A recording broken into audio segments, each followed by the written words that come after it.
fat loss for stalling, these are 5 things that I change. For those of you new to my channel, my name is Shruti. I'm a nutritionist and health and wellness coach, also founder of Core Nourished, platform that provides generalized as well as tailored meal plans and nutrition advice.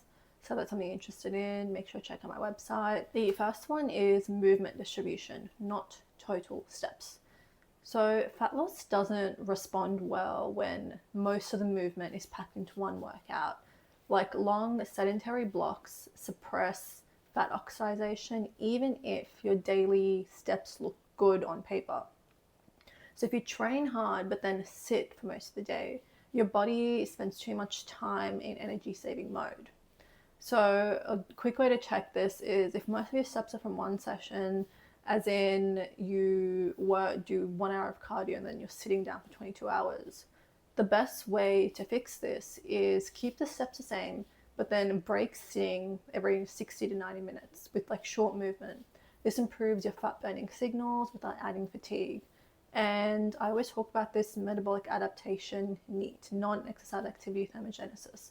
This basically means action that is not exercise. So when you even just get up every few minutes, take a few steps, that also burns calories, burns energy. And so it's really important to make sure you're not just sitting down the whole day, you're breaking it up into like little chunks. The second one is training intensity drift. So most plateaus happen when training output drops quietly. So you still show up, but your load or your reps or your rest quality decrease as fatigue builds. So this essentially just means there's a reduced mechanical tension, and then that then signals the body to protect muscle during fat loss, which is very important. So the easiest way to check this is to compare your load times reps to when your fat loss was working. And the way to fix this is pull back the volume if you need, but maintain intensity. So fat loss quality depends on strength stability, not exhaustion. Working till you're sore, working till you're, sweating, using that as a baseline is very, very bad. You should be looking at your strength throughout, not one day am I hitting 120 bench press and next day I'm doing only 80. It's about stability and making sure you have strength across a week, not just a single data point, not just a single day. The third one is appetite timing, not appetite size. So a common stalling sign is when your hunger shifts from gradual to then really sudden. It becomes really urgent, and this urgency is usually a blood glucose regulation issue, not a calorie problem. So late or poorly timed carbs often drive this pattern. The best way to check this is, are you craving a lot more in the afternoon? Like, do you have late afternoon spikes or evening spikes? The answer is yes. Move carbs earlier in the day or around training instead of cutting them out. And for those of you who've been following my channel for a while know that I am a massive advocate of carbs. I don't believe in cutting out any food group completely unless it's trans fats. And carbs are very crucial for your metabolism because they help with thyroid regulation. They help with regulating T3 and T4 hormones, which look at cellular output, energy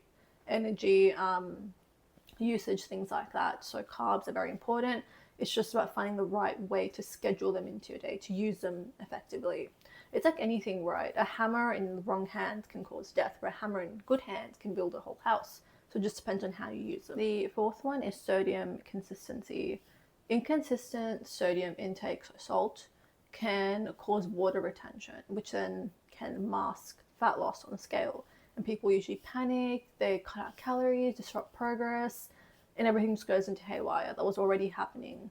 Even if it was actually working, it just got masked in that sodium intake. It's self-sabotage at that point, basically. So a way to check if this is you is, do you see a sudden jump on the scale without real diet changes? And chances that can be a sodium thing. So the way to fix this is very simple. Just keep your salt intake consistent, 5 to 7 days. Assess your trends, not single lanes, not single data points. So try to cut out things like chips or high sodium content foods.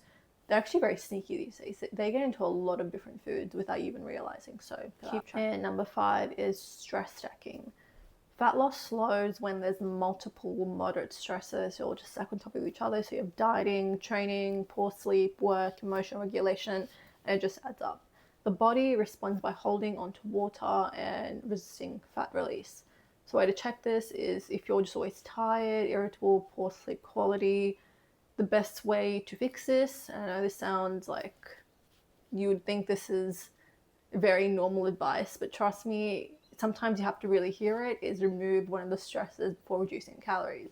So lower your stress, it acts as a bit of a jump start. So when you get rid of some stress, your body goes, okay, actually hold on, what's happening? And it tries to fix itself without changing the food, because a lot of the time food isn't actually the issue. It can be secondary things like stress that then cause these issues.